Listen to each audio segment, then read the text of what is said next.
నమస్తే, welcome to max TV. ప్రస్తుతం మనతో పాటు స్టూడియోలో ఉన్నారు ఆధ్యాత్మికవేత్త బ్రహ్మశ్రీ రాజన్ నంబూద్రి గారు. మరి వారిని అడిగి మరిన్ని విషయాలు తెలుసుకుందాం. నమస్కారం గురూజీ. నమస్కారం తల్లి. గురూజీ, మనం చూస్తూ ఉంటాం, అలంకరణ విషయానికి వస్తే ఆడవారికి గాజులు అంటే చాలా చాలా ఇష్టం. అమ్మ. సో చాలామంది ఆడవారు గాజులు వేసుకుంటూ ఉంటారు, ఐరన్తో వేసుకుంటూ ఉంటారు, ప్లాస్టిక్ గాజులు కూడా వేసుకుంటూ ఉంటారు. ఇతర లోహాలతో సంబంధించిన గాజులు వేసుకుంటే ఏమవుతుంది, అలాగే గాజులే వేసుకుంటే కనుక ఎటువంటి లాభం ఉంటుంది? తప్పకుండా అమ్మ, ఈ వివరాలు తెలుపమని చెప్తున్నారు. ரொம்ப సంతోషం. కేరళ నాడి శాస్త్రం ప్రకారంగా మనకి చాలా వరకు కూడాను మహిళల గురించి విశేషమైనటువంటి ఒక శాస్త్రం మనకు చెప్తా ఉంది. దానికి ముందు శ్రీ మహాగణపతి దేవతోభ్యో నమః, శ్రీ లక్ష్మీ సరస్వతి నమః. విశేషమైనటువంటి మహిళలకు ఏంటంటే అలంకారం ముద్దు. ఏమండి, ఆ మహిళలకు శిరోధార అంటే తలస్నానం చేసుకొని చక్కటి వస్త్రం ధరించుకొని ఇంత కుంకుమ పసుపు పెట్టుకుంటేనే బుధిలోకి దిగి వచ్చిన ముక్కంటి దేవతలాగా కనపడతారు. అంటే లక్ష్మి, సరస్వతి, దుర్గ, ఆ మూడు శక్తులు కూడా ఆ మహిళలలో కనపడుతూ ఉంటుంది. అటువంటి ఒక శక్తి స్వరూపిణి, అంటే ఒక స్త్రీ తలుచుకుంటే ప్రపంచాన్ని కూడా గడగడలాడించమంటే ఒక శక్తి వాళ్ళలో ఉంటుంది.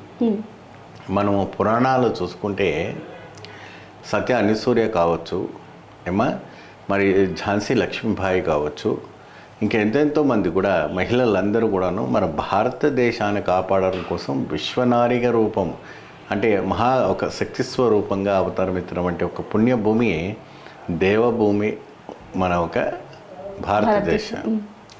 ఇటువంటి దేశంలో నాగరికతం అప్పుడే వచ్చేవంటి జనరేషన్స్ ఎలా ఉన్నాయి అంటే ప్రతిదినం కూడాను యాంటిక్ దానిపైన అట్రాక్ట్ కావటం. యాంటిక్లో ఉన్నవంటి కళ కావచ్చు, కళాఖండాలు కావచ్చు, అఫ్కోర్స్ వేసుకోవచ్చు, ఇబ్బంది లేదు.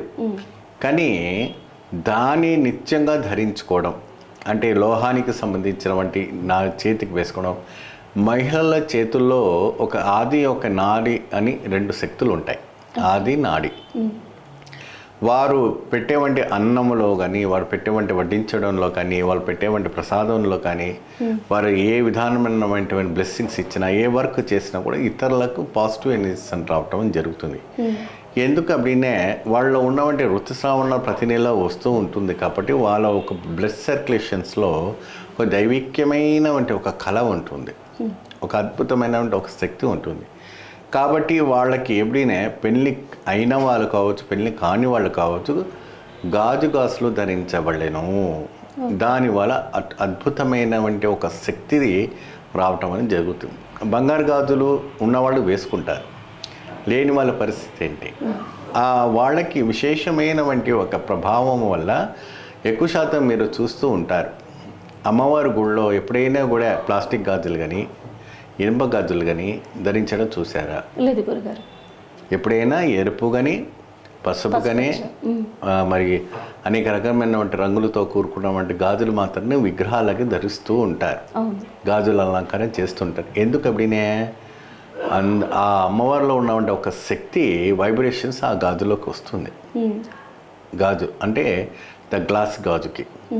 సో ఆ గాజులు అక్కడ ఉన్నవంటి గుడికి వచ్చినటువంటి ఎవరైనా మహిళలు కూడా పసుపు కుంకుమ ఇచ్చేసి ఆ గాజులు కూడా పంపిణీ చేస్తుంటారు. ఆ శ్రావణ మాసంలో కావచ్చు, ఆషాఢ మాసంలో కావచ్చు, మరి ఏదైనా కార్యక్రమంలో కావచ్చు.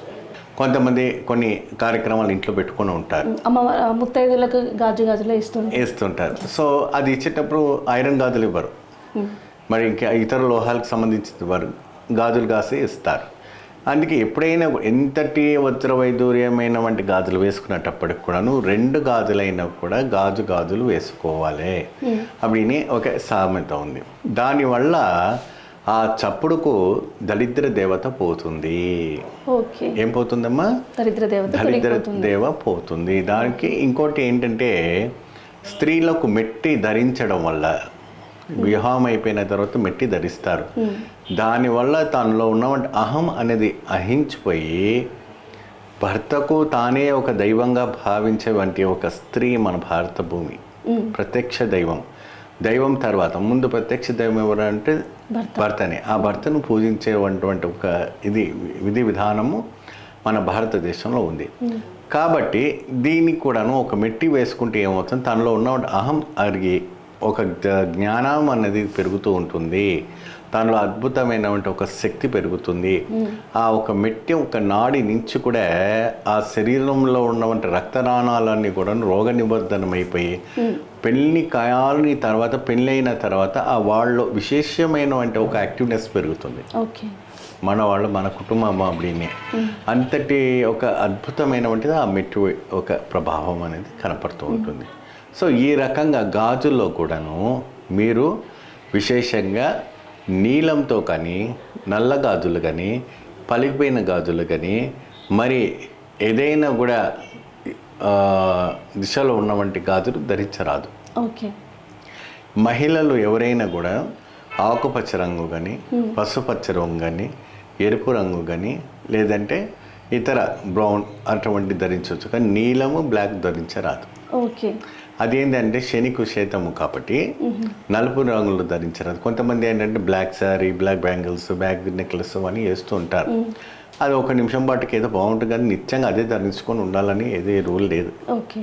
ఏమా మహిళల పట్టగా విశేషంగా నేను చెప్పే అవసరం లేదు, ఎందుకంటే మహిళలకి వాళ్ళకి తెలిసినటువంటి విషయాలు ఎన్నో ఉన్నాయి. పూర్వీకులు పెద్దవాళ్ళు ఎప్పుడైనా మంచిగా ఇంత ఒక రూపాయి బిల్లలాగా పెద్దగా బొట్టు పెట్టుకొని చేతి నిండగా గాజులు వేసుకొని అలా ఎదురేస్తూ వస్తుంటే వాళ్ళు వెళ్ళవంటి కార్యక్రమం ఏదైతే ఉందో 100% సక్సెస్ఫుల్ అవుతుంది, ఎవరైతే ఆ మనిషి ఆ ఒక ముత్తైదుని చూసిన తర్వాత. సో ఈ రకమైనటువంటి ఎవరైనా కూడా మహిళలందరూ కూడా చక్కగా మీరు గాజులు ధరించుకొని అమ్మవారి దగ్గర పెట్టి, శుక్రవారం కానీ మంగళవారం దగ్గర పెట్టి పూజ చేసి మీరు ధరించుకోండి, ఇతరులకు ధర్మం చేయండి.